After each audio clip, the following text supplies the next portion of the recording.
Wabarakatuh. Berjumpa kembali dengan saya Eko S. Dananjaya. Malam ini saya ingin menemani Anda untuk berdiskusi tentang perkembangan yang ada di negara kita ya. Malam ini saya ingin berdiskusi tentang meninggalnya calon pengurus manajer program Koperasi Desa Merah Putih KDMP meninggal saat mengikuti latihan dasar militer Laksarmil ya. Mereka sedang mengikuti acara kemudian meninggal. Menurut berita yang dikeluarkan oleh Kementerian Pertahanan, mereka bertiga meninggal karena sakit, yaitu Anissa Mulya Saroh. Dia mengikuti Saldik di Rindam 6 Mulawarman, meninggal karena sakit heat stroke. Yang kedua yaitu Yomanda Muhammad Taufik. Dia mengikuti latihan dan pendidikan di Puslatpor Batu Raja ya, di Sumatera Selatan karena sakit jantung. Yang nomor 3 adalah Novia Rahmadani Siotang. Nah, ini mereka meninggal ketika dia mengikuti Laksarmil ya, latihan dasar militer. Saya mencoba memberi masukan kepada program-program Koperasi Merah Putih yang hingga hari ini masih waiting list sifatnya. Jadi kalau yang kedua, pembahasan malam ini, diskusi kita yaitu tentang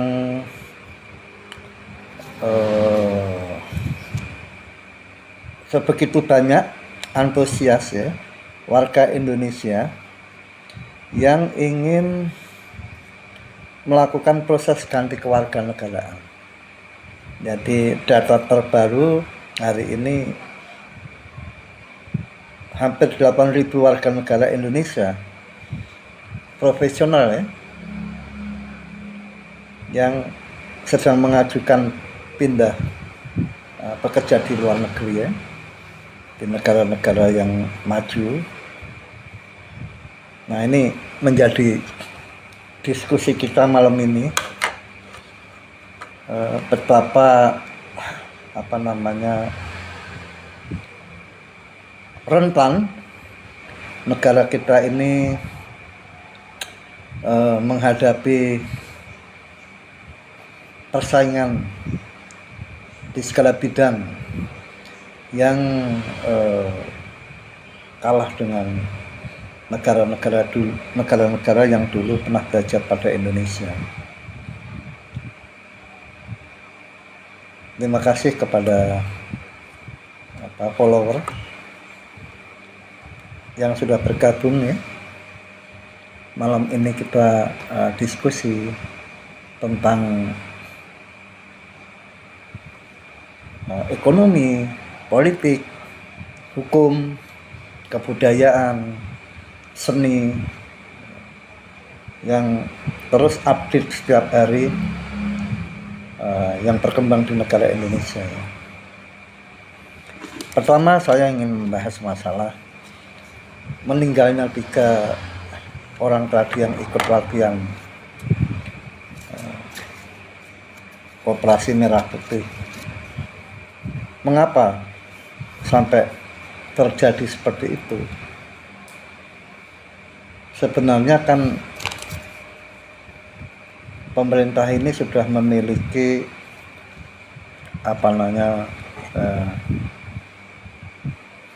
TNI, memiliki Polri, juga ada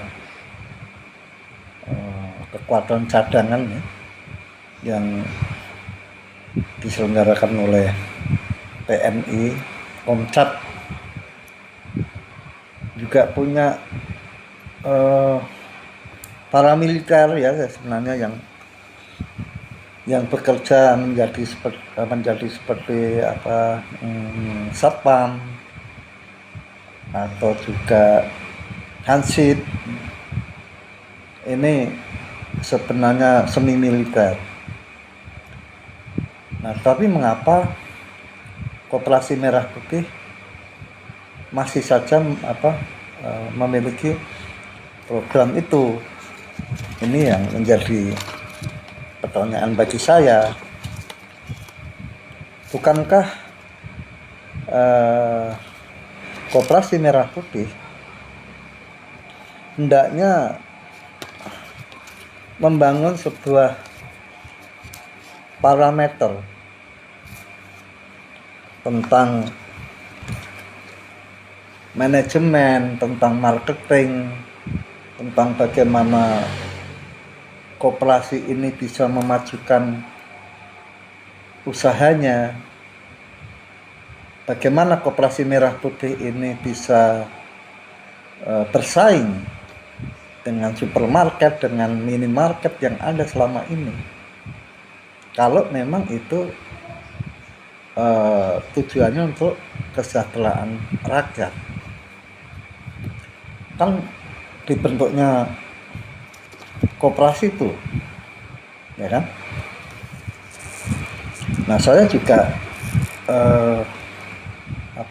bingung ya, kenapa kok koperasi anggotanya itu yang untuk program manajer harus mengikuti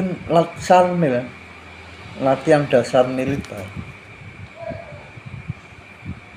Apakah negara ini akan kembali kepada militerisme lagi? Menurut saya yang perlu difokuskan adalah praktek ekonomi kerakyatan. Koperasi yang ditulis atau dicita-citakan oleh Bung Hatta, Bapak Wakil Presiden, ya, kerangka berpikirnya tidak seperti ini. Bung Hatta membangun paradigma koperasi adalah koperasi yang kerakyatan, koperasi yang sosialisme sifatnya. Sosialisme itu adalah ekonomi yang benar-benar bisa bermanfaat untuk rakyat. Ada nilai gotong royongnya di sana. Ada nilai kebersamaan. Ya. Bukan satu komando dan arahnya dari top ke down. Ya. Tetapi bagaimana kita menggali keinginan, kebutuhan rakyat dari bawah, sehingga pemerintah hanya mengakomodir dan memberikan suatu bantuan agar koperasi ini bisa eksis dan bisa berjalan. Nah, jadi itulah fungsi daripada koperasi. Nah, kalau koperasi ini sifatnya top down, sudah beberapa kali sudah saya ulang berkali-kali untuk diskusi atau bicara.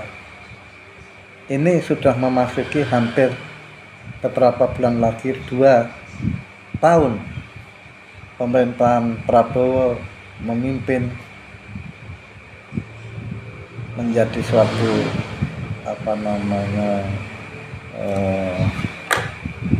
katalisator dari pembangunan. Saya yakin tidak akan bisa berjalan. Sehingga program-program Koperasi Merah Putih itu seperti hanya baris berbaris. Coba fokuslah membangun satu koperasi di sebuah kabupaten yang benar-benar bisa eksis, kemudian bermanfaat untuk rakyat. Misalnya koperasi pupuk, di mana di satu sebuah kabupaten atau kecamatan di situ hasil pertaniannya bagus, kemudian hadir Koperasi Merah Putih, akan lebih bagus lagi dengan manajemen yang baik. Koperasi itu misalnya memiliki usaha penyediaan pupuk, penyediaan bibit yang baik, bibit unggul, terus menaruh orang-orang yang bisa dipercaya, sumber daya alamnya yang memang secara manajer bagus, marketingnya juga bagus, networking dalam bisnisnya, mendistribusikan hasil pertaniannya bagus. Itu menjadi sebuah contoh, menjadi pilot proyek, sehingga di sebuah kabupaten lain, kecamatan lain bisa mengadopsi atau mengkloning manajemen itu dengan kebutuhan atau yang diperlukan masyarakat setempat. Kita hanya habis waktu untuk mendidik pengurus. Berapa bulan ini waktu habis? Seluruh Indonesia. Bayangkan aja kalau setiap kecamatan atau setiap desa pengurus koperasi itu dididik paramiliter. Saya tidak bisa membayangkan. Saya setuju saja ya dengan program paramiliter, itu saya setuju untuk membangkitkan semangat agar kita tahan banting, kuat baik secara fisik dan pemikiran dan bekerja. Tetapi esensi yang sebenarnya tujuan Kementerian Koperasi Merah Putih itu akhirnya menjadi terbengkalai. Program yang diunggulkan hanya pendidikan paramiliter, pendidikan manajemen. Sudah, kalau begitu tuh memang itu ada guidance-nya. Terjunkan langsung saja, mereka langsung usaha di mana itu berada. Udah. Jadi jangan membuang-buang waktu. Kita habis. Saya memahami bahwa adanya program Koperasi Merah Putih ini sifatnya politis, untuk kepentingan proyeksi politik 29. Tetapi kalau orang Jawa itu bilang ya ngono ya ngono, tapi aja ngono. Begitulah. Tapi jangan begitu. Maksudnya adalah jangan ketara sekali bahwa bobot politisnya itu lebih dominan daripada usaha. Banyak waktu kemarin pertemuan pengurus Koperasi Merah Putih di Banten ya, banyak mengundurkan diri dan kecewa akibat itu tadi, peraturan yang dipakai tidak sesuai seperti harapan pengurus. Terima kasih buat teman-teman yang sudah bergabung ya untuk berdiskusi malam ini tentang perkembangan ekonomi kita, politik, hukum ya, dan juga pendidikan. Saya sedang menyoroti itu. Jadi saya tidak akan berhenti untuk bicara tentang kejanggalan dan kekurangan apa yang dilakukan oleh penyelenggara negara, bila mana itu merugikan rakyat dan menghambur-hamburkan uang negara. Saya akan kontrol lewat TikTok, lewat media sosial yang saya punya, agar pemanfaatan anggaran negara ini benar-benar dipakai untuk kebaikan, bermanfaat untuk masyarakat. Ya selain itu juga saya mengucapkan ini ya, bela sungkawa atas meninggalnya 3 pengurus manajer program koperasi ya, Desa Merah Putih yang meninggal.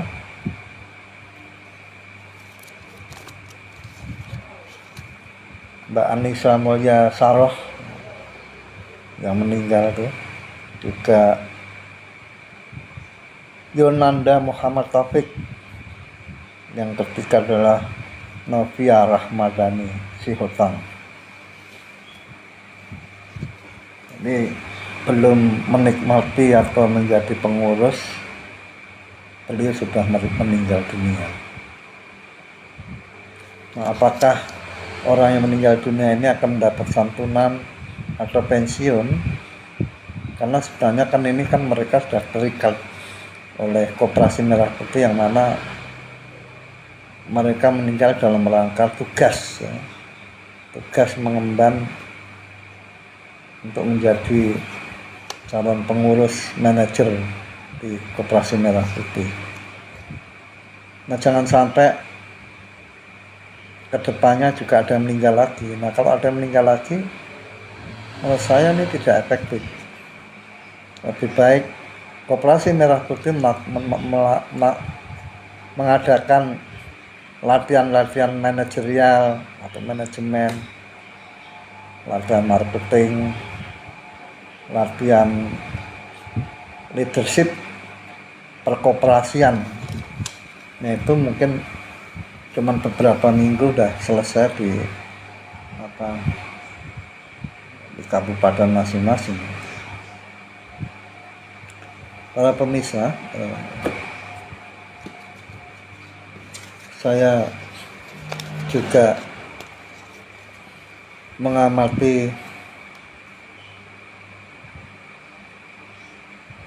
sebanyak hampir 8.000 NI ya, yang kini sedang meminta kepada pemerintah untuk proses ganti kewarganegaraan. Ini juga menyedihkan karena negara kita ini sumber daya alamnya itu melimpah, kaya raya, unlimited, diberi Tuhan yang Maha Kuasa sumber daya alam yang luar biasa banyak. Tetapi yang menikmati bukan rakyat, yang menikmati hanyalah oligarki, segelintir orang yang menguasai sumber daya alam ini. Oligarki itu adalah pengusaha yang bekerja sama dengan penguasa. Kalau dulu Dr. Rizal Ramli mengatakan peng-peng, pengusaha dan penguasa, mereka bekerja sama menjadi satu kesatuan. Ini sulit karena di situ terjadi kooperatif yang negatif ya, yang justru menghancurkan dan menguras sumber daya alam hanya untuk kepentingan orang-orang tertentu. Saya tadi barusan membaca sebuah buku sebagai literasi saja ya.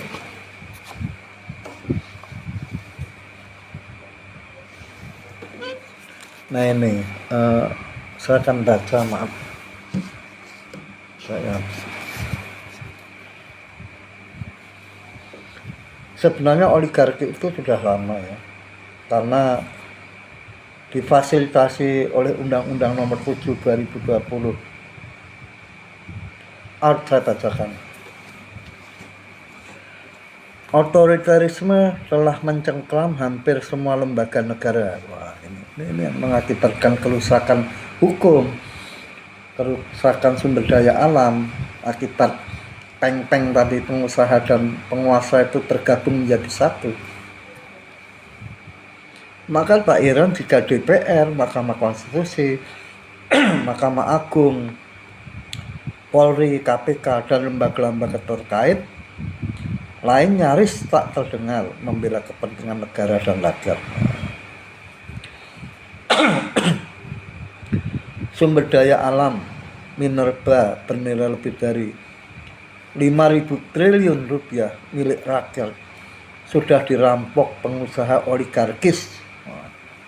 Jadi ini ada buku yang mengatakan bahwa kita sudah dirampok dengan melalui undang-undang ya, Minerba nomor 3 2020. MK sudah dibungkam. Wah, ini disuap dengan gratifikasi dengan berbagai fasilitas ya. Undang-Undang nomor 720, industri nikel dikuasai oligarki dari Cina dengan berbagai insentif fiskal atau keuangan dan penjajahan PKA Cina. IKN juga pembangunan IKN melalui Undang-Undang nomor 2 2022 dibangun untuk menjadi lahan bisnis oligarki dan asing yang sekaligus mengadakan objek vital nasional. Nah, ini memang yang saya ceritakan ini adalah dampak pembangunan 10 tahun di era Joko Widodo. Terasa seperti ini, seperti kita makan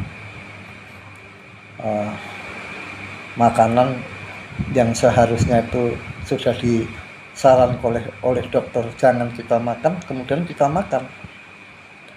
Dampaknya bukan hari itu atau sebulan 2 bulan apa yang dikatakan dokter, tetapi dampaknya di kemudian hari bisa 5 tahun 10 tahun ya. Seperti itu. Nah, inilah saran dokter terhadap makanan yang tidak boleh dimakan oleh pasien atau oleh seorang manusia, ternyata dilanggar. Nah, masyarakat itu saya ibaratkan dokter, negara saya ibaratkan rumah sakit. Masyarakat sudah mengingatkan agar di era Jokowi Widodo batalkan itu undang-undang cipta kerja itu, Omnibus Law, karena itu di dalamnya semua hampir berpihak kepada oligarki. Ya. Dia menguntungkan, bisa saja oligarki itu menyogok pada pemerintah, kemudian kepada pembuat undang-undang yaitu Parlemen, Dewan Perwakilan Rakyat Republik Indonesia,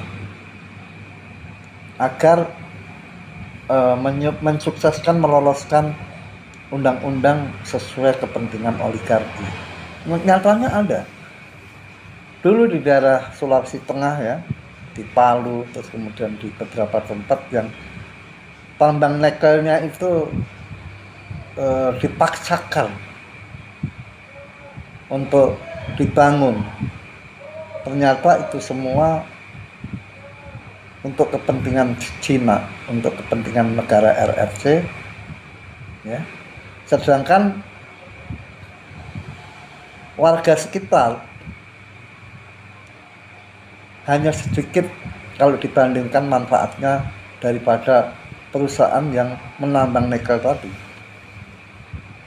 Nah, pemerintah hanya berpikir yang penting saya mendapatkan konsesi, mendapatkan uang banyak, dan kekuasaan uang itu untuk menjaga kekuasaan saya. Saya nggak peduli rakyat, saya nggak peduli sumber daya alam ini dikeruk, dikuras untuk asing. Nah, kemalasan birokrasi di Indonesia, kemalasan pemerintah, dia hanya ingin mendapatkan fee. Dia tidak mau bekerja keras atau berpikir yang cerdas. Akibatnya sekarang. Nah, pemerintahan Prabowo ini saya ibaratkan ya mencuci piring, membersihkan sisa-sisa makanan yang menjadi makanan atau pesta pora di era 10 tahun yang lalu. Oleh sebab itu, keguncangan ekonomi, bom waktu meledak hari ini dan menimpa pemerintahan Prabowo. Nah, ini yang terjadi. Tapi apakah kita harus berhenti di sana? Oh tidak. Tetap kita harus mengupas atau mencari solusi supaya hari ini bangsa ini tetap eksis, negara tidak bangkrut, ya. Walaupun memang sebenarnya mengalami kebangkrutan kalau saya lihat sekarang. Problematika ekonomi, problematika yang dihadapi oleh rakyat tentang bagaimana mencari pekerjaan, bagaimana adik-adik kita yang sudah lulus diterima di SNMPT tidak bisa membayar UKT. Ini terasa sekarang. Kemiskinan ini merata, sporadis. Kita enggak usah lah perlu untuk membandingkan atau membaca informasi-informasi yang diberikan oleh Badan Statistik Nasional misalnya. Tetapi keadaan yang sulit inilah yang sebenarnya itu menjadi data bagi bangsa Indonesia ini. Satu data yang faktual yang depan mata adalah tadi orang ini berbondong-bondong untuk mendaftar menjadi pengurus Koperasi Merah Putih karena ada iming-iming gaji, ya kan? Ada mendapatkan fasilitas karena sudah hopeless. Kalau saya tidak mendaftar, ini mencari pekerjaan di luar sana agak susah, ya kan? Kemudian juga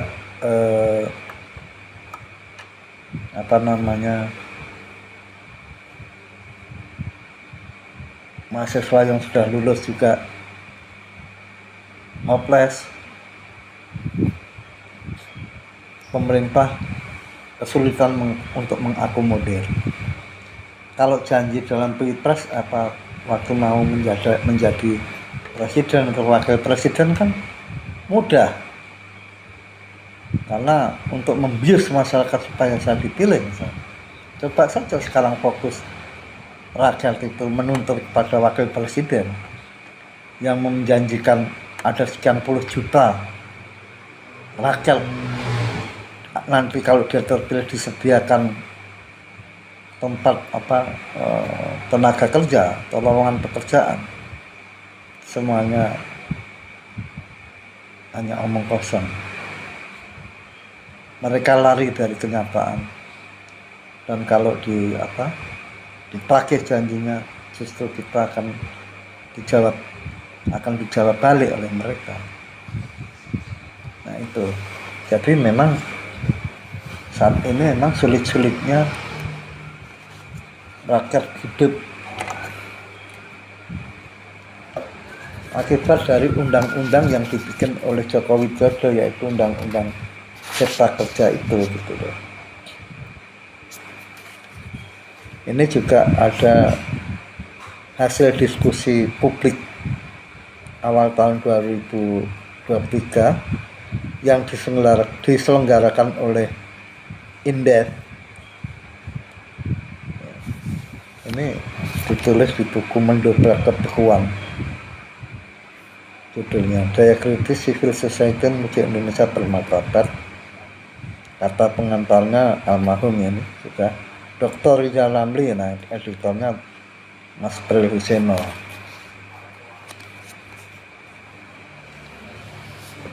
Apa yang dikatakan atau dianalisis para pakar ini banyak yang benar, cuman tidak didengar oleh pemerintah gitu.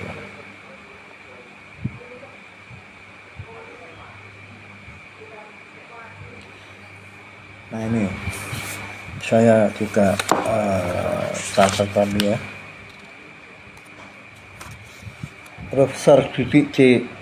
Profesor Dr. Didin S. Damanhuri, oligarki menjadi trendsetter di Indonesia dalam 5-10 tahun terakhir. Oligarki sendiri dimengerti sebagai sebuah sistem yang bekerja dalam bisnis atau politik di Indonesia. Dia akan menjadi lebih eksis pada 2023 sampai 2024 dan seterusnya ya, sampai sekarang. Bekerja sebagai sebuah sistem. Nah, oligarki ini udah dirinya sendiri sudah menjadi sistem ekonomi, sistem politik ya. Namun fenomena oligarki di Indonesia telah berlangsung lama dan tidak tiba-tiba saja muncul sebagai sebuah sistem. Kalau menurut saya ya sebenarnya oligarki ini kan lahir ketika Orde Baru muncul. Di sana ada taipan seperti Ren Sulyong, terus kemudian yang punya Astra itu dulu siapa itu yang sudah meninggal, dan banyak lagi. Nah mereka kan dipelihara oleh Soeharto ya. Mereka dilarang Soeharto untuk berpolitik, fokus untuk membangun ekonomi, menciptakan ekonomi. Nah Soeharto di sana hanya berpikir politik. Dia sebagai seorang yang memanajemeni negara, sehingga urusan lapangan kerja, urusan swasta, membangun tentang industri, perekonomian diserahkan oleh taipan ini. Nah setelah reformasi, Soeharto jatuh, terjadi reformasi, oligarki ini berkembang biak. Dia justru membesar ya. Dulu pernah ditulis di bukunya Jos Adi Condro, Gurita. Sehingga siapapun yang akan menjadi presiden ini tidak bisa lepas dari kekuatan pemilik modal. Yang jelas-jelas itu di era Joko Widodo. Mereka di belakangnya adalah 9 naga, isunya kan 9 naga. Saya kira ya lebih. Hanya 9 naga ini semuanya taipan. Mereka memiliki basis ekonomi dalam bentuk apapun dikuasai dari hulu sampai hilir ya. Mereka itu kuasai dari gunung sampai laut sampai muara, mereka kuasai ekonomi itu. Bidang pertanian, bidang kelapa sawit, kehutanan, kelautan, apalagi industri pangan, semuanya mereka punya. Dan pemerintah tidak mampu mengendalikan. Contohnya, misalkan ada kenaikan harga-harga, ada inflasi, pemerintah tidak mampu. Nah, karena sektor real tadi, pemerintah sejak awal tidak bisa atau tidak memiliki bargaining position dengan para oligarki.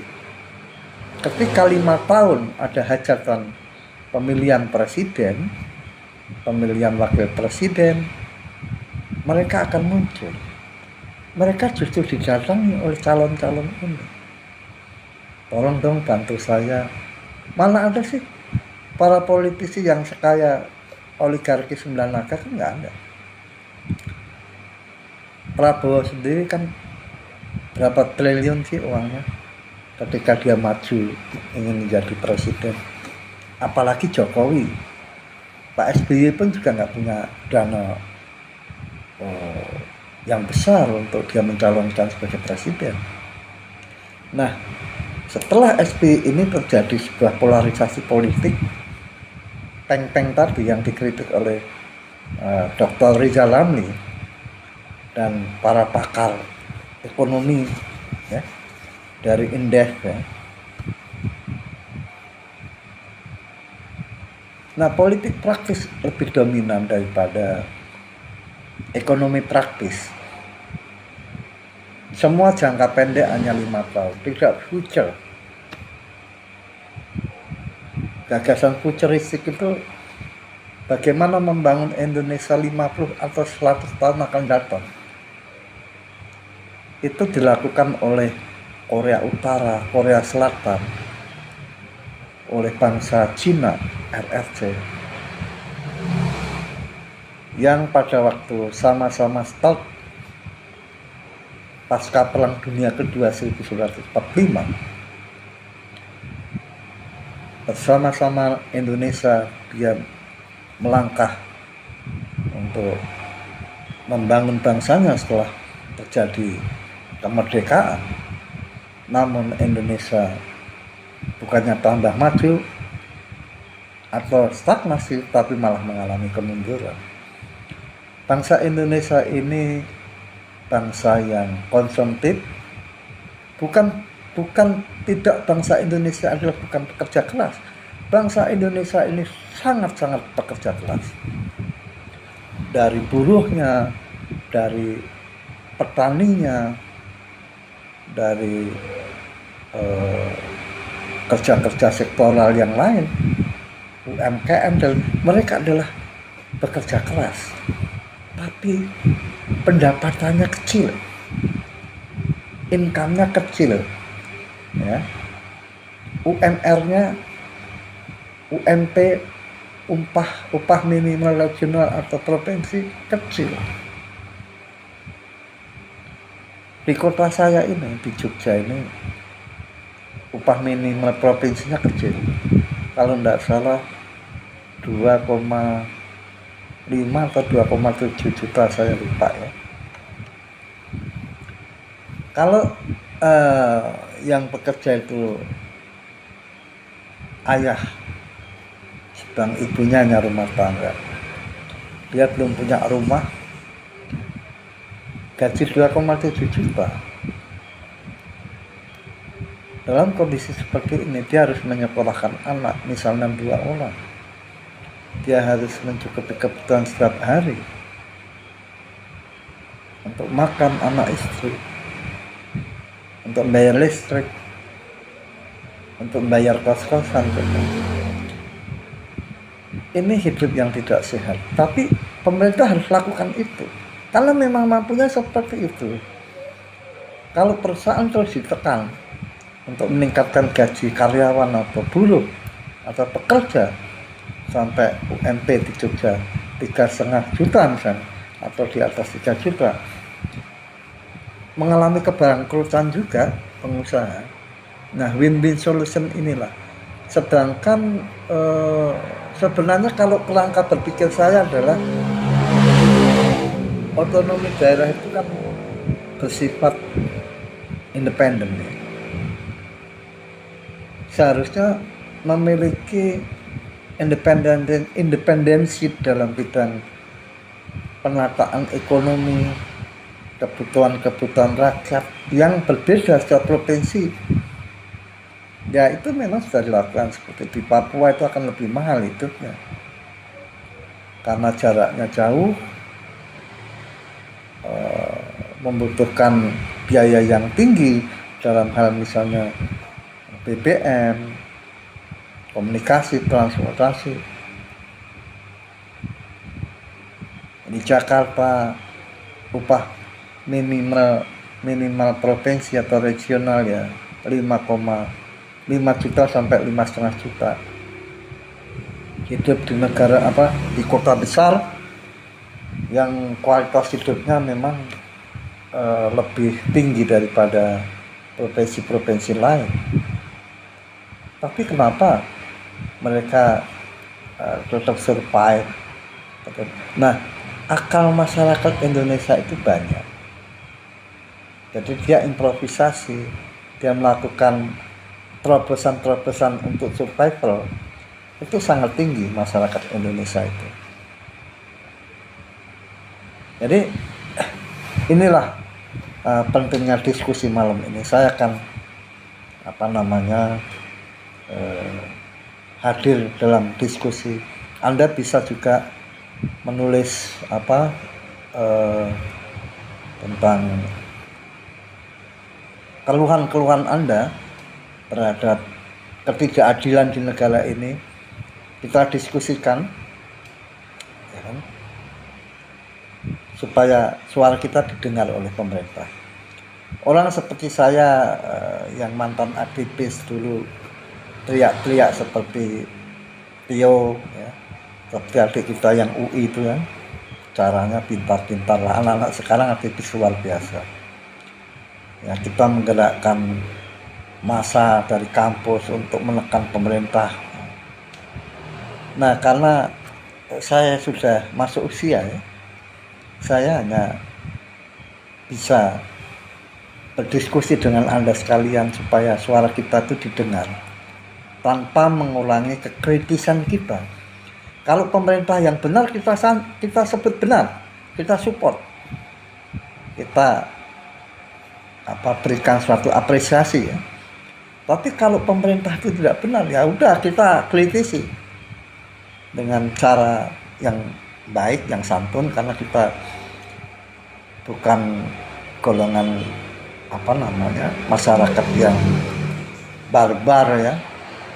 Dengan cara intelektual kita, dengan cara kita penyampaian yang memberikan suatu pandangan yang positif.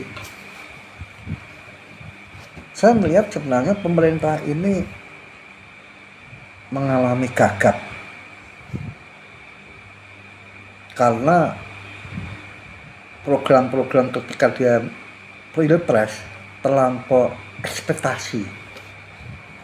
Nah, dia tidak tahu, harusnya kan ketika mencalonkan presiden atau pemimpin itu kan memahami kantong keuangan negara itu ada berapa, ya kan? Kita harus tahu keuangan Indonesia itu kasnya atau kantongnya itu masih berapa. Nah, baru kita membuat program yang rasional, tidak improvisasi atau mengambil uang dari jatah pendidikannya yang diambil sekian ratus triliun untuk dimasukkan, dialokasikan di tempat lain untuk membangun atau menyelenggarakan Koperasi Merah Putih yang akhirnya amburadul, ya. Saya katakanlah menterinya itu kawan saya, si Ferry Wiantono. Tahu lah kalau saya TikTok ini melihat, ya, tapi saya tetap kritisi walaupun teman saya. Saya bukan benci atau tidak suka sama personal, tapi saya mengkritisi supaya menyelamatkan dia. Bahwa ini ada lubang yang mungkin Anda bisa kejeblos di lubang itu. Siapa sih yang menyangka bahwa Nadiem Makarim tidak ditangkap, tidak diadili, kemudian tidak dipenjara di waktu era Jokowi? Ya kan? Siapa sih yang Menteri Agama Yakut, ya, itu tidak mendapatkan suatu proses hukum. Nah, demikian juga ada yang mengatakan sempat saya bacakan dari WL23, tangkap adili Jokowi dan seret ke peradilan rakyat. Ini sudah digaungkan oleh oleh mahasiswa. Itu mahasiswa kemarin aksi-aksi itu, tangkap adili Jokowi dan seret ke peradilan rakyat. Ya, menurut saya jangan ke peradilan rakyat, di pengadilan dulu, ya, secara konstitusi, karena dia itu menyengsarakan Pak Prabowo dan rakyat Indonesia. Sebenarnya rakyat ini sengsara kan bukan karena pemerintah sekarang itu tidak mampu menjalankan. Nah, saya berharap kita dorong bersama-sama bahwa Prabowo itu berani gitu.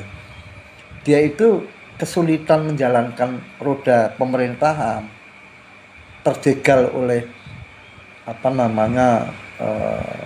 produk undang-undang ya, dan juga nyungsepnya ekonomi Indonesia, sengsalanya rakyat Indonesia, terus kelas menengah dan elit ini juga galau, gelisah karena pemain-pemain saham rontok, dia banyak rugi,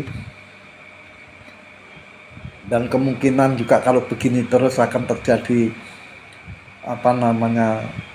krisis kepercayaan terhadap investasi. Investor banyak kabur ke Vietnam, ke Thailand, terutama Vietnam yang bagus ya, menjadi harapan para investor lain. Nah, ini akan terjadi PHK besar-besaran kalau ketidakjelasan pemerintah ini terus-menerus.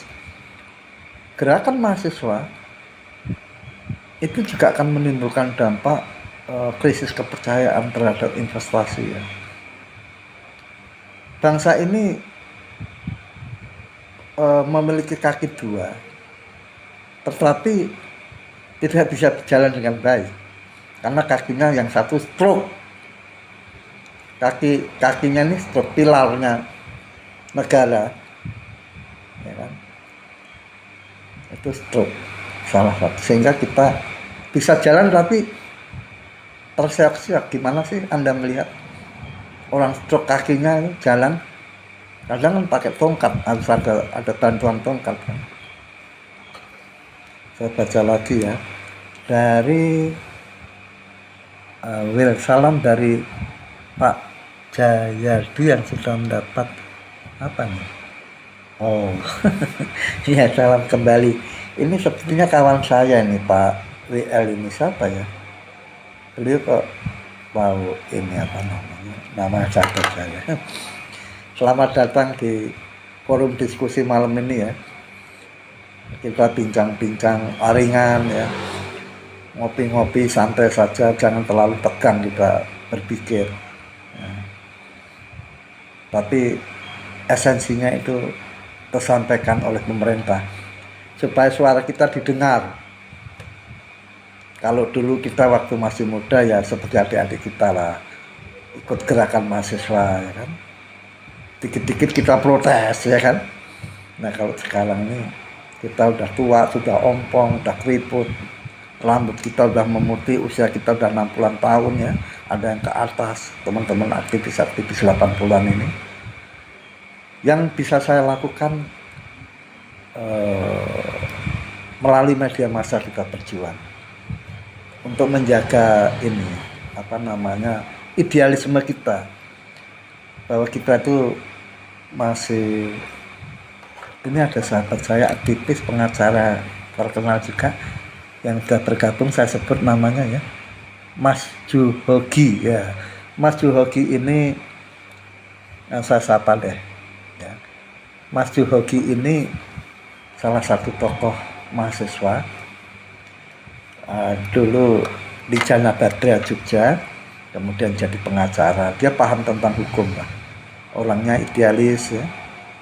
Beliau ini sekarang tinggal di Pati kalau nggak salah, dulu di Jogja. Jadi begitu Mas Yogi ya, hadir di acara malam ini. Wah, ini ada tulisannya juga, Pati melawan. Wah, jadi gini ya, agak menyimpang dikit lah. Kita bicara tidak seperti seminar atau diskusi fokus. Tapi gini, memang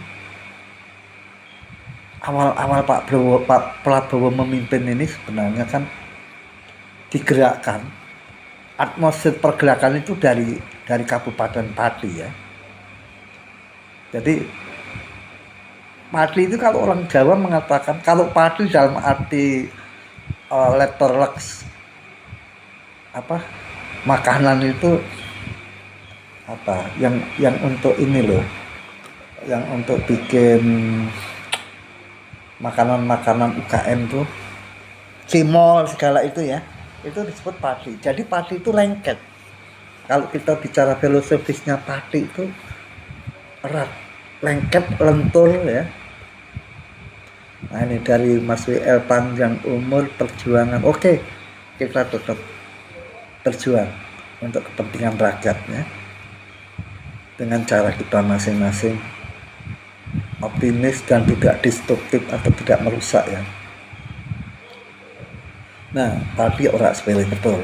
Jadi saya ingin mengupas tentang padi, makna daripada esensi kata padi itu apa. Padi kalau ada dua ya. Kalau padi itu kan dulu ada nama padi kanji. Nah, jadi padi kanji untuk lem, ada juga buat makanan lah dalam jenis seperti yang tadi yang saya bilang tadi, cilok dan lain-lain.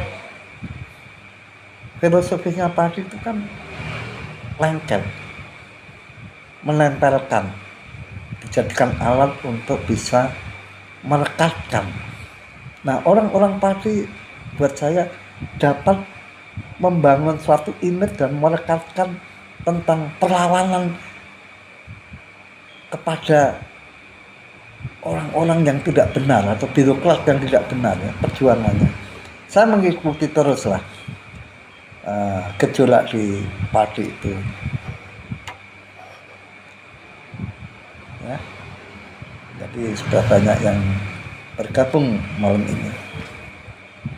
Nah, perlawanan masyarakat padi terhadap bupatinya ya, sampai yang ada dikriminalisasi itu siapa ya, Mas Toto atau siapa nama aslinya, ada 2 orang tuh yang kemudian ditangkap polisi, dikriminalisasi. Nah, ternyata bupatinya koruptor. Nah, itulah menurut saya. Jadi pihak aparat itu juga harus memiliki suatu kerangka berpikir, kerangka analisis, baik di tingkat Polsek, Polres, Polda ya, bahkan di Mabes Polri. Itu penting karena polisi ini kan garda depan untuk menegakkan keadilan, untuk mengayomi masyarakat, untuk juga melindungi masyarakat. Jangan sampai terbalik, kan malu. Sudah orangnya ditangkap, pejuang-pejuang pokok-pokoknya ditangkap, mengkritik anggota DPRD, mengkritisi bupati yang dianggap korup, ternyata dibela karena ada titipan tadi. Titipan yang punya kepentingan ya, mungkin ada transaksional yang kita nggak tahu. Tapi mengapa polisi menangkap itu tokoh-tokoh aktivis pergerakan di sana? Nah, setelah ditangkap ternyata ada kekuatan besar, KPK namanya, pemberantasan korupsi, dimonitoring nih pejabat-pejabat. Nah, nggak taunya bupatinya maling, bupatinya ngelampok duit rakyat, berangkas dan lain-lain. Bupatinya mensinyalir bahwa kalau menjadi camat, menjadi ini harus nyetor, kan malu kan. Nah, itulah makanya sebelum menangkap seseorang itu dianalisis. Jangan memakai kuhab yang kaku. Kira-kira ini benar kan? Orang ini kalau saya tangkap, dampaknya apa politiknya? Ya kan? Nah, itu saya berharap kepada pihak. Saya mencintai polisi saya. Polisi yang baik itu banyak sekali. Tapi kalau polisi yang melakukan pekerjaan atau tugas yang kemudian viral, yang salah melakukan tugasnya, maka institusi Indonesia ini akan kena. Padahal polisi yang baik itu ya banyak sekali yang membela rakyat, membantu masyarakat itu. Ya, itu yang saya bilang oknum ya. Tapi kalau oknum itu saking banyaknya perbuatan yang buruk kan ya, institusi kan tersorot. Demikian juga aktivis juga banyak yang oportunis, yang nakal, yang saya tidak menutup ini ya, yang otaknya itu hanya kekuasaan aja, itu banyak, ada lah, bukan banyak, itu aktivis. Alasannya Saya masuk kekuasaan kan untuk ini memperbaiki dari dalam. Makanya saya bergabung kekuasaan. Lihat aja selama 3 tahun 4 tahun omongannya dia benar nggak? Kalau nggak benar ya kita protes juga sama. Walaupun itu teman susah, teman bersama-sama dulu. Itulah politik. Nah jadi itu tadi, parti itu ada filosofisnya. Dia simbol pergerakan di awal era Pak Prabowo ya, yang mana dia menentang kepala daerah, bupati atas korupsi atau melakukan hal-hal yang tidak pantas di daerahnya, sehingga terjadi kriminalisasi oleh para pemimpin pergerakan massa pada waktu itu. Ternyata akhirnya bupatinya ditangkap KPK dan dipenjara. Kemudian tokoh yang ditangkap itu dikeluarkan oleh polisi, oleh Polres Pati ya. Nah ini jangan sampai kejadian seperti itu. Polisi itu harus netral. Jangan karena dekat sama bupati, karena dekat sama camat atau dekat sama gubernur, kemudian ada yang mereka tangkap. Nah, nggak akan maju negara seperti itu. Tidak ada orang yang ditangkap, kemudian dibuang, dikucirkan di dalam penjara, terus kemudian ideologinya mati. Enggak ada. Yang namanya mahasiswa, masyarakat itu kan bergejolak karena sebab akibat. Sebabnya apa masyarakat itu bergerak? Oh, di kabupaten saya ada kejanggalan. Oh, Pak Camat itu korupsi. Oh, kepala desa menjual tanahnya, tanah bengkok atau tanah yang diberikan oleh desa ternyata dijual. Ada itu lurah di Condong Catur atau di mana itu di Jogja itu. Tanah-tanahnya si Sultan tuh miliknya keraton tuh pada dijualin juga. Untuk dibangun ruko, dibangun kan nggak boleh. Itu hak desa ya. Kalau misalnya desa memberikan sesuatu kepada kepala desa, udah cukup desa itu hidup dengan berkecukupannya. Kan ada juga kepala desa yang digaji oleh pemerintah. Nah, tapi orang itu serakah. Oleh sebab itu, orang kalau tidak memiliki kerangka humanisme, sosialisme, berpikirnya adalah bagaimana saya mendapatkan uang banyak, kemudian saya itu kaya. Nah kalau sudah kaya, saya dipandang oleh masyarakat. Jadi ukurannya itu adalah materi. Era kapitalisme itu seperti itu. Nah Indonesia ini sebenarnya dibangun oleh tujuan Pak Prabowo itu membangun ekonomi secara sosialisme, mengerem kapitalisme. Sebenarnya bagus, hanya masih kurang tegas untuk Pak Prabowo ya, untuk mengimplementasikan leadership-nya, untuk membangun masyarakat yang sosialisme society itu. Ada korelasinya sebenarnya masyarakat itu dibangun secara sosialisme dengan eksistensi Koperasi Merah Putih itu memang sebenarnya bagus kalau match ya. Kalau pelaksanaannya baik dan tidak mengalami kebingungan pribadi di dalam institusi Koperasi Merah Putih, itu rakyat akan makmur, karena itu akan membendung oligarki yang mendominasi kekuatan ekonomi Indonesia selama ini, yang mendikte kekuasaan politik. Jadi menurut saya kalau langkah yang harus ditempuh oleh Prabowo adalah itu. Kalau memang Koperasi Merah Putih digunakan untuk berperang dengan kapitalisme, oligarki, saya setuju. Tapi tidak begini caranya. Saya mempunyai gagasan-gagasan tentang implementasi Merah Putih supaya bisa berjalan dengan baik. grassroots dan revolusioner ya. Revolusioner itu maksud saya bekerja dengan cepat. Kurang apa sebenarnya? Sebenarnya karena ada banyak faktor kan. Koperasi Merah Putih itu tujuannya menurut saya baik, cuman prakteknya zero. Bayangkan aja dia memiliki dana sebesar itu ya, tapi jalannya terseok-seok.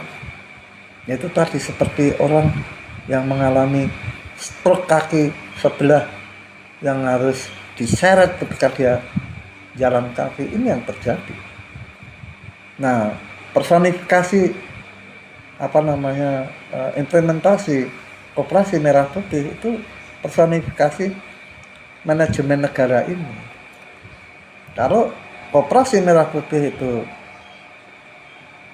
tidak berjalan dengan baik, maka pemerintahan juga tidak akan berjalan dengan baik.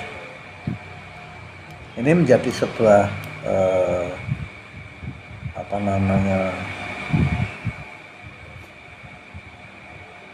yang saya maksud adalah parameter pemerintah, parameter masyarakat juga. Jadi seperti itu. Nah, saya juga itu tadi saya ambil dari tulisannya Profesor Dr. Didin S. Damanhuri. Yang nomor 2 adalah oligarki ditandai akan tumbuh subur dalam sebuah sistem politik yang tidak demokratis dengan mengendalikan kontrol ekonomi dan politik sebuah negara. Nah, ini jelas nih.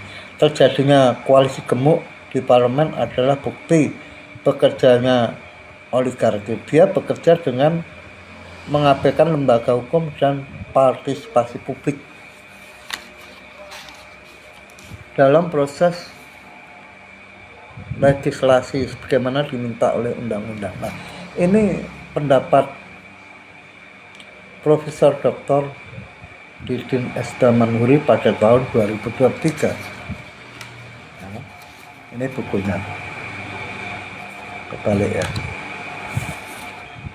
Nah, saya hanya ingin menerjemahkan pemikiran-pemikiran para profesor ini dalam implementasi grassroots, bahwa sekarang juga terjadi koalisi gemuk di DPR. Itu juga tidak sehat, karena hanya untuk kepentingan sesaat kan, kepentingan politik 5 tahunan, keroyokan istilahnya. Kalau koalisi gemuk itu kan keroyokan, ibaratnya kalau perang ya, 2 orang lawan 25 orang. Sehebat apapun 2 orang ini, ahli silat, ahli kungfu, ahli karate atau ahli tinju, kalau dikeroyok 25 orang kan babak belur. Nah, saya ibaratkan seperti itu. Jadi koalisi gemuk itu juga ada kisi-kisi yang nilainya negatif juga, karena ingin berkuasa dalam kekuasaan, sehingga kalau ada apa-apa itu mereka menjadi portal. Misalnya ada pelengseran kepala negara, presiden, atau juga situasional yang darurat. Nah, koalisi gemuk inilah akan menjadi pemutus undang-undang atau peraturan yang mencegah terjadinya impeachment misalnya. Tapi kalau untuk kepentingan yang lebih baik itu bagus. Karena apa? Koalisi gemuk ini kan sama-sama untuk saling membackup pemerintah dengan Istana Negara dengan Senayan, ini kan saling membackup, dan akibatnya oposisi mengecil. Kalau negara yang demokrasinya berjalan, antara yang berkuasa pemerintah dengan oposisi ini balance, seimbang, kritik. Sebaliknya nanti kalau oposisi menang, mereka juga akan mengkritisi. Nah, inilah demokrasi akan menjadi sehat ya. Demokrasi akan berjalan baik. Kita selalu menggembar-gemborkan bahwa negara kita ini demokrasi. Tetapi demokrasi selalu saja dijustifikasi, ya kan? Untuk kepentingan politik jangka pendek dan tertentu. Kalau kepentingan ke jangka pendek itu untuk rakyat, kemakmuran yang baik dan lain-lain, bukan hanya retorika saja, menurut saya bagus. Tetapi kalau hanya untuk kepentingan jangka pendek dan untuk kepentingan oligarki, ini yang harus dikritik, ya kan? Nah, makanya dampak dari ini semua diskusi tadi, sudah terjadi kejenuhan dari masyarakat elit, masyarakat profesional, masyarakat yang punya pendidikannya tinggi. Hidup di Indonesia ini seperti hidup di neraka. Ya, setiap orang kan punya pandangan way of life-nya masing-masing ya. Jadi memiliki profesionalisme tinggi tapi gajinya kecil, karena memang pemerintahnya tidak mampu membayar besar. Akhirnya tadi seperti yang saya bilang, akan terjadi pindah warga negara kan. Data hari ini nih yang saya baca di media sosial tadi itu 8.000 WNI sedang memohon atau memproses ganti kewarganegaraan. Bayangkan aja, mereka ini bukan PKI yang biasa atau buruh, tetapi ini adalah warga negara yang memiliki profesionalisme dalam hal bidang kerja seperti dokter, engineering, orang-orang yang ketika kuliah lulusannya cum laude ya. Nah, kenapa? Nah, di sini tadi di media sosial itu ditulis mereka ingin pindah menjadi warga negara asing dan bekerja di sana. Alasannya satu, ya ini normatif ya, karena gajinya tinggi dibanding di Indonesia. Dokter saja ya, itu kalau kerja di mana, di Indonesia, 1 bulan itu pendapatan dokter itu 10-30 juta. Itu di Indonesia. Nah, kalau kita bandingkan di Singapura, per bulan itu dokter itu mendapatkan 90 juta sampai 130 juta per bulan. Kalau kita hitung dengan nilai rupiah. Jadi ini coba berapa itu? Hampir 4 kali lipat penghasilan di Indonesia. Terus alasan yang kedua, di Indonesia ini gaji yang tinggi juga dipajaki tinggi. Kalau di luar negeri kan sebenarnya ya sama lah ya. Di Eropa, di Amerika tuh semakin gaji tinggi juga pajaknya tinggi, tetapi seimbang gitu. Nah, kalau di Indonesia ini kadang ada gaji yang rendah pun juga diperas dengan pajak. Jadi apa saja Indonesia dipajaki sekarang. Nah, uang pajaknya itu kemana kita nggak tahu. Nyatanya apa? PLN mati, ya kan? Transportasinya juga banyak jalan yang lubang. Alasan pemerintah di daerah itu kan sekarang kan menyalahkan kalau diprotes masyarakat pejabat daerah tingkat kabupaten, diprotes masyarakat, Pak, ini kan jalannya lubang nih, banyak mencelakakan pejalan pakai motor, pakai mobil ya, banyak yang jatuh dan lain-lain.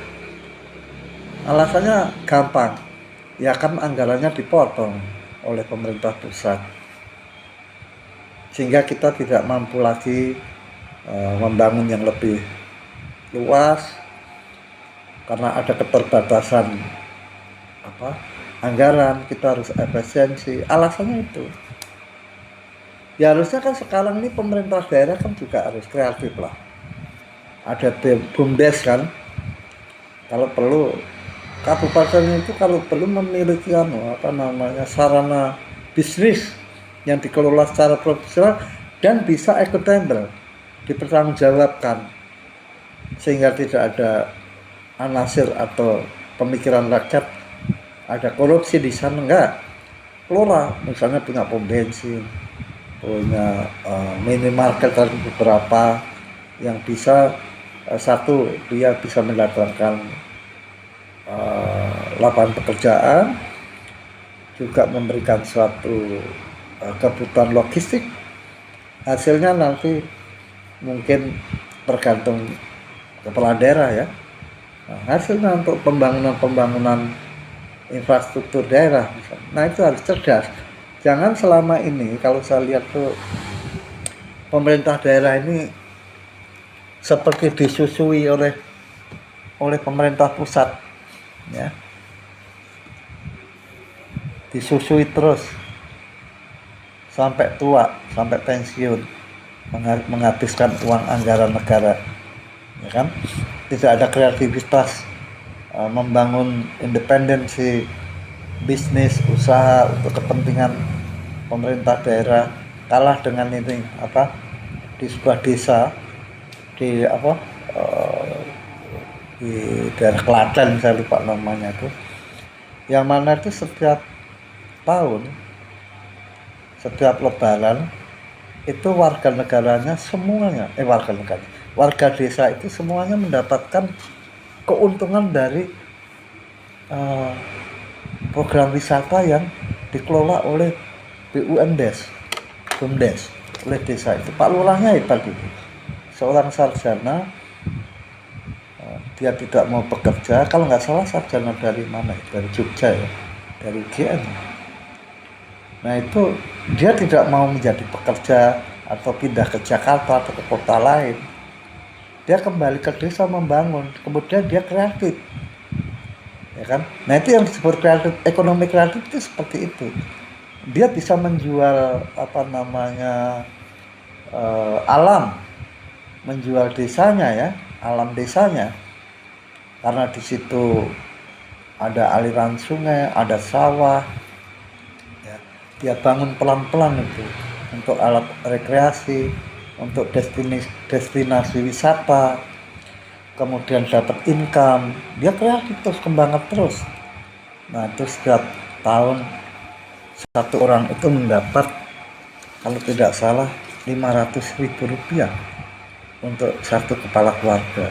Nah ini bisa menjadi contoh untuk program koperasi merah putih atau kabupaten-kabupaten lain yang jangan hanya sekedar mengeruk batu baranya, mengeruk nikelnya, lama-lama kan habis, dijual untuk luar negeri, uangnya dapat. Kembangkan apa yang bisa dilakukan di situ, atau mungkin yang masih punya hutan bagus dikelola sehingga masyarakat mancanegara bisa datang melihat dan kemudian dia membayar di situ. Dia bisa membangun bungalow di daerah itu, juga bisa dibangun homestay, sehingga ekonomi kreatif berjalan. Kalau ada homestay, ada tempat pariwisata, ada tempat penginapan, ada tempat rumah makan, pengusaha, warung makan di situ, maka kreativitas itu berjalan ya kan. Nah jadi itu contoh-contoh lah, tergantung keadaan alam yang ada di sekitar Anda bagaimana. Ini salah satu diskusi kita. Terus kemudian juga ini ada data pada statistik ya.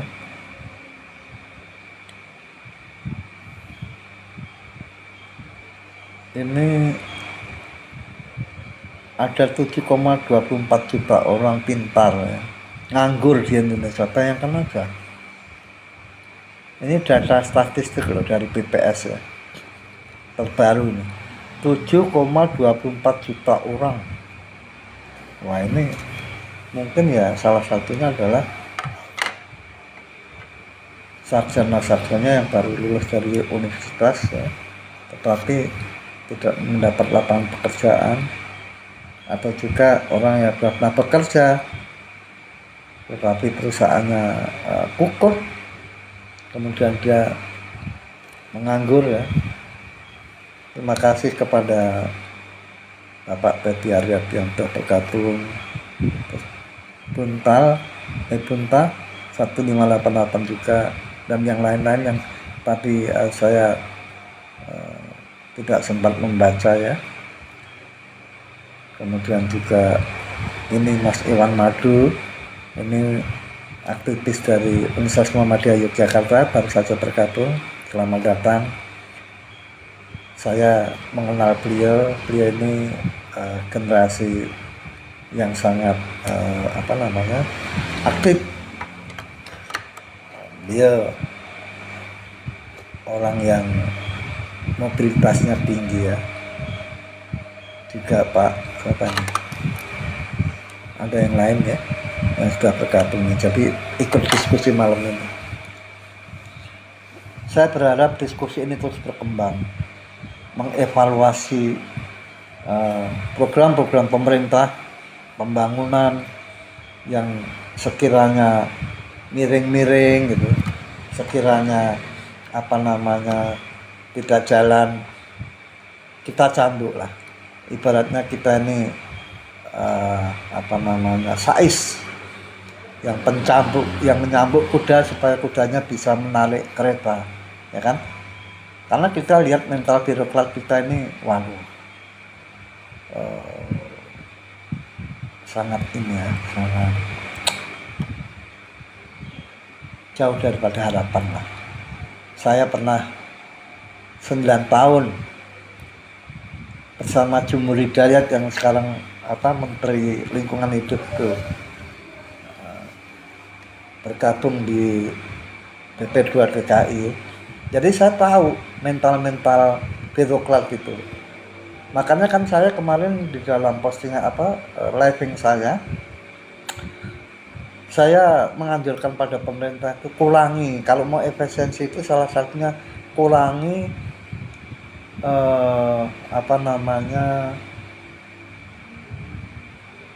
pendaftaran untuk menjadi pegawai negeri.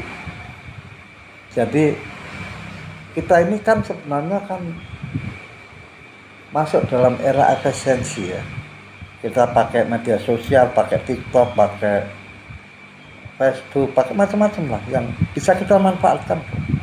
Kita bisa mengatur dari satu media yang untuk mempengaruhi kebijakan-kebijakan yang dilakukan oleh pemerintah.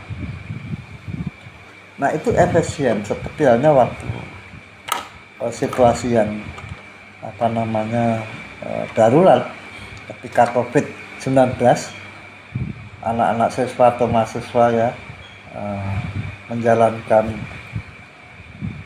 pendidikannya setiap hari melalui online, walaupun tidak sangat maksimal berbeda dengan kalau kita face to face, tetapi itu masih bisa difungsikan. Nah, inilah fungsinya media sosial untuk mendobrak kebuntuan birokrasi, mendobrak kebuntuan komunikasi antara pemerintah dengan rakyat, dengan pemerintah. Deddy Mulyadi sudah lakukan itu dan menurut saya berhasil ya. Dia langsung respon hari itu juga. Nah, ini penting. Jadi jangan media sosial hanya untuk tebar pesona, jangan. Untuk solusi, problem solving. Jadi kebuntuan mana manajemen pemerintah atau kebijakan-kebijakan birokrasi yang memang harus diperbaiki, yang terjadi stagnasi,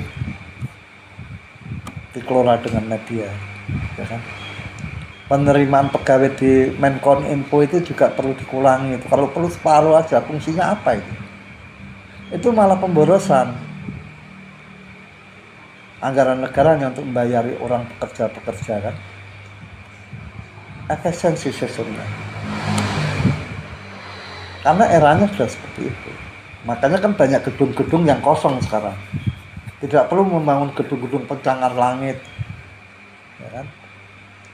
Karena era ke depan itu hanya dikendalikan oleh alat komunikasi yang efisien dan efektif. Itulah salah satu solusi saya. Tidak usah kita terlampau menerima pegawai yang banyak, kalau perlu kurangi. Kan ada pertanyaan, kalau dikurangi nanti tidak ada mengurangi penerimaan pegawai, terjadi pengangguran. Kita ini harus optimis. Jawaban-jawaban pesimis seperti itu harus dihilangkan, gitu loh. Ya mungkin kalau dikurangi jumlah pegawai di birokrasi atau PNS, kecuali guru ya, kalau perlu malah diperbanyak sesuai dengan kebutuhan siswa yang ada atau sekolahan. Kita genjot habis lah pendidikan ini, ya kan? Dialokasikan kepada murid, bukan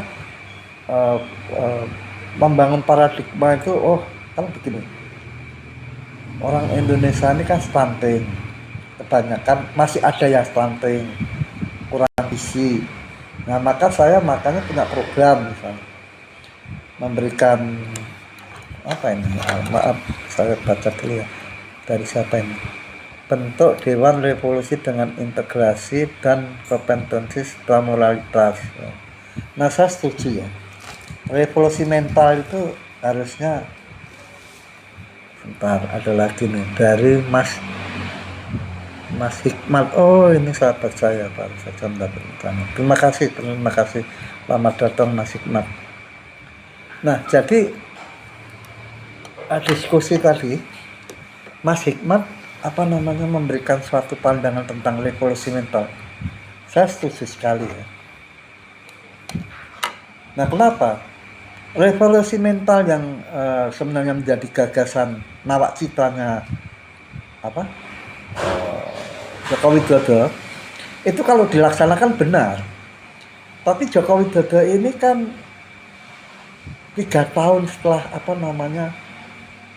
menjalankan pemerintahan itu masih bagus ya. Nah setelah 3 tahun ke atas ini, ke depan ini terkooptasi oleh oligarki. Jadi revolusi mental tadi kemudian menjadi revolusi mental. Mental sama mental beda loh ya. Mental itu berbalik gitu loh. Jadi kalau kita melempar bola ke tembok atau bola basket ke tembok, mental tidak sesuai dengan sasaran. Nah mental itu sejak kemerdekaan itu sudah digaungkan atau dikumandangkan, dipidatokan oleh Bung Karno, karakter building. Nah, jadi membangun karakter itu kan salah satunya mental kali ya, jiwa, semangat, spirit menjadi orang Indonesia, orang Nusantara. Kita bangga kok kembali lagi kepada masa lalu ya, tentang spirit kita gagah kalau di manapun. Nah sekarang loyo seperti ayam sayur saja. Kita berhadapan dengan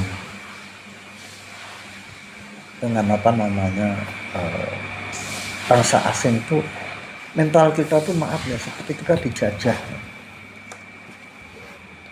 Pengalaman lah, saya tuh pernah juga tinggal di luar negeri, di negara-negara. Boleh saya tunjukkan bahwa saya itu seperti Soekarno, walaupun saya nggak kenal, belum tahu tentang Soekarno ya. Dan orang-orang asing itu sangat menghormati saya ya. Bahkan suatu hari saya pernah pidato di Universitas Darwin ya, ada banyak teman yang datang pada waktu itu tentang membicarakan tentang hak asasi manusia dunia. Ada beberapa puluh negara itu. ada 40 negara misalnya ya, RSM dan lain-lain di Universitas Darwin. Saya bicara, saya diminta tampil oleh teman-teman itu. Saya bilang pidato no text ya, dan standing applause. Saya bukan membanggakan diri, tapi memang saya mendapatkan suatu inspirasi spirit oleh Soekarno, oleh Bung Hatta, oleh Syahrir, oleh Tan Malaka, tokoh-tokoh itu menjadi bacaan saya sehari-hari lah, sampai ngelotok di dalam otak saya. Nah, saya memiliki spirit itu, dan orang-orang itu mengatakan you are the little Soekarno. Oh yes, of course. Saya bangga memiliki Bung Karno yang menunjukkan bahwa dia memang orang hebat di dunia, bukan hanya di Indonesia saja. Nah, sekarang orang itu memiliki prinsip Soekarnoisme, tetapi hanya pada pikiran. Itu harus dijiwakan, ya kan? Harus menjadi roh. Nah, roh itulah yang kita ambil untuk spirit. Kalau bangsa ini akan menjadi seperti bangsa Korea Utara, Korea Selatan, seperti Chinese, atau mungkin bahkan seperti Iran. Iran itu luar biasa. Spiritnya spirit Soekarno dia. Bayangkan aja, Khomeini di penjara, diasingkan di Prancis ya. Yang dibaca adalah buku-buku Soekarno. Kenapa kita tidak mengembalikan spirit dan menerapkan spirit Soekarno di Indonesia sekarang ini? Yang ada referensinya adalah orang asing, Barat dan lain-lain. Ya bolehlah, Barat itu maju di bidang komunikasi, teknologi dan lain-lain. Tetapi Indonesia jangan menjadi bangsa yang konsumtif.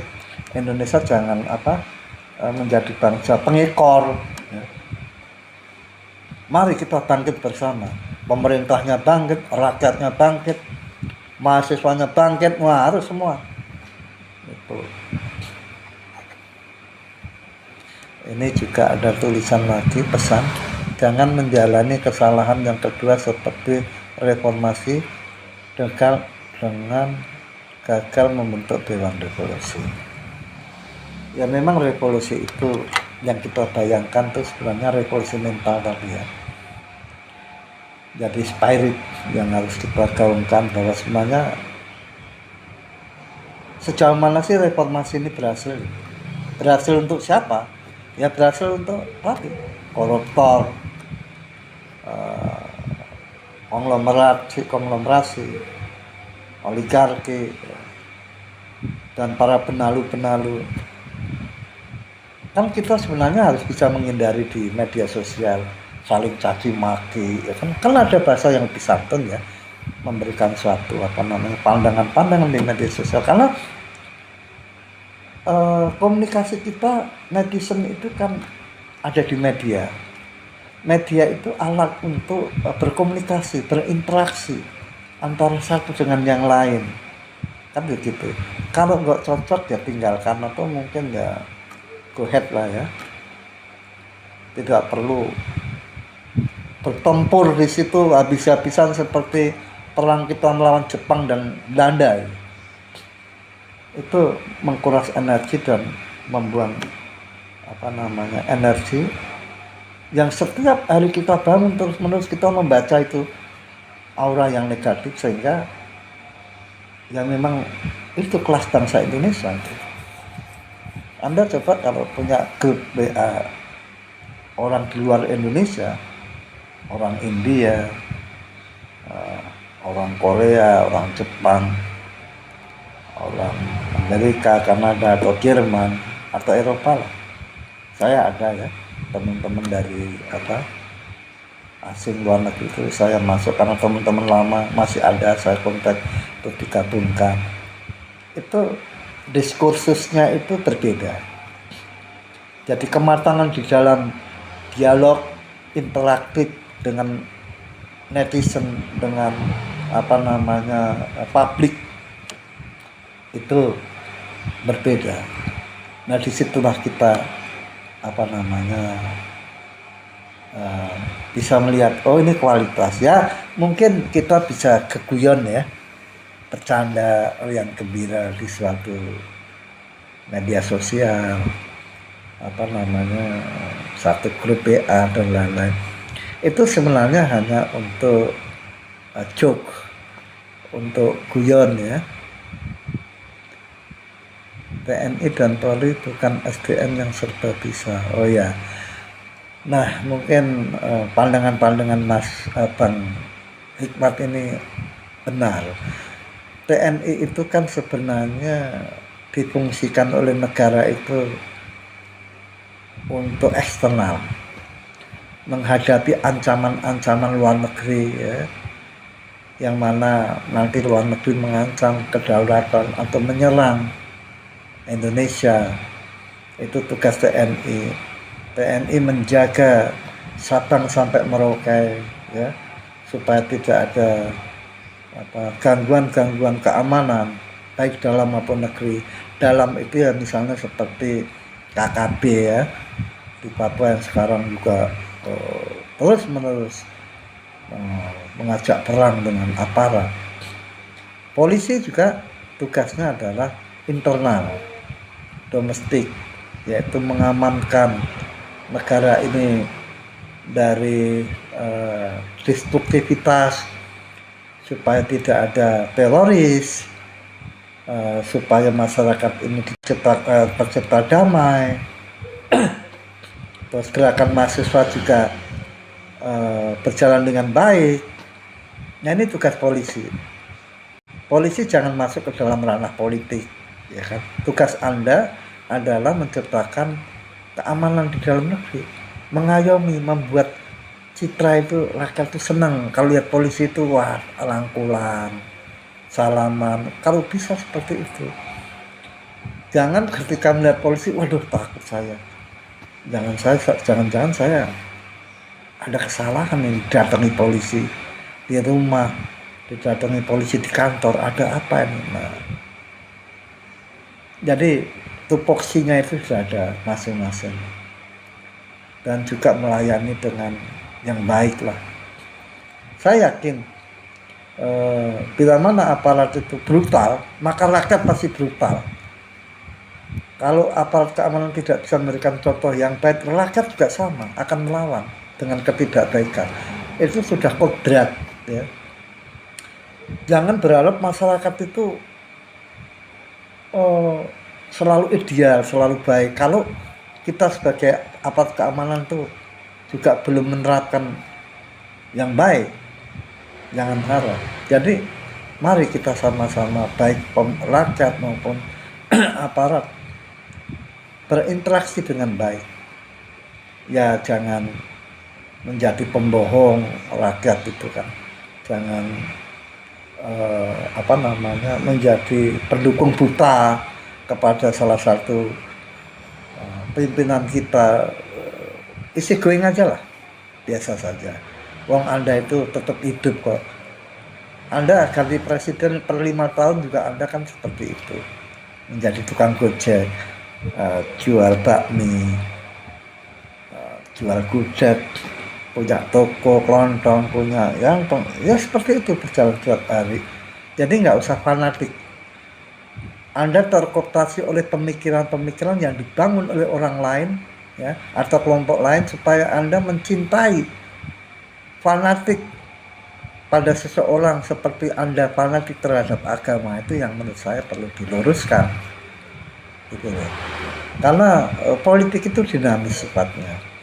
Hari ini saya mencintai dia, besok belum tentu pilihan kita menang, ya kan? Oh kok bisa lagi, besok akhirnya kita milih yang kita benci, bisa jadi. Nah jadi fleksibel aja kalau kita bicara masalah politik. Kita sudah 28 tahun kita melakukan reformasi, kita jatuh bangun, berganti-ganti presiden.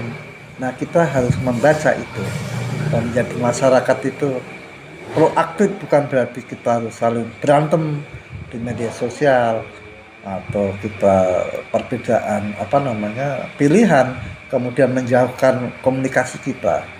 Nah itu yang jangan sampai terjadi, karena akan rugi sendiri kan, rugi sendiri. Jadi mengeliminir pada diri sendiri, itu bagi saya ya. Jadi malam ini diskusi ini ada dua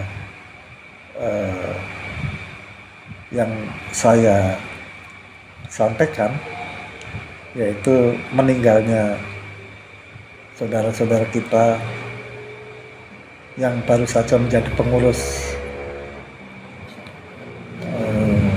Koperasi Merah Putih, yang meninggal ya karena mereka mengikuti program-program semi militer ya. Nah, saya berharap jangan sampai ke depannya lagi itu, kalau pun masih terus dilangsungkan, jangan sampai ada yang jatuh korban lagi. Karena presiden yang sangat tidak baik menurut saya. Jadi apapun alasannya, dia punya penyakit jantung, dia punya penyakit stroke dan lain-lain. Nah, jadi itu. Yang kedua adalah dominasi oligarki yang selama ini selalu bekerja sama dengan penguasa, mendikte penguasa untuk menjalankan kebijakan-kebijakan oligarki ini yang perlu kita cegah. Bahwa pemerintah harus selalu di atas, karena oligarki ini adalah sekelompok orang yang memiliki modal besar ya, yang dia bisa lakukan apa saja, termasuk mengatur politik, merubah hukum dan lain-lain. Nah, pemerintah jangan kalah dengan mereka, perangi kalau perlu mereka, dihentikan praktek-praktek itu atau dieliminir. Mereka akan suka mengancam kepada pemerintah, kepada rakyat yang tanahnya dikuasai oleh mafia oligarki untuk pembangunan pengembang, untuk penanaman kelapa sawit. Nah, ini harus kita cegah. Jadi saya besok akan kembali lagi seperti hal biasa dalam forum diskusi yang santai, yang jauh dari ketegangan, yang mengupas masalah day to day tentang situasi negara ini, tentang persoalan politik, tentang carut marutnya penegakan hukum, soal kebudayaan kita yang mengalami suatu distortif akibat dampak daripada derasnya teknologi komunikasi informasi, sehingga merubah watak kita sekarang. Dan juga masalah ekonomi ya. Nah, ini perlu ada masukan-masukan dari Anda semua, dari netizen, dari follower ya. Boleh silahkan ditulis, kita discuss. Semoga kedepannya terus menerus bisa menjadi pertimbangan oleh pemerintah, oleh sahabat-sahabat kita yang sekarang menjadi birokrasi ya. Kalau dia menonton, atau ajudannya atau asistennya yang menonton. Nah, itu untuk kepentingan publik. Jadi tujuan kita seperti itu. Menurut saya tutup, dan kita berjumpa kembali besok. Semoga Anda sehat selalu, bahagia, dan tidak ada kekurangan satu apapun. Sekali merdeka, tetap merdeka untuk Indonesia. Wassalamualaikum warahmatullahi wabarakatuh.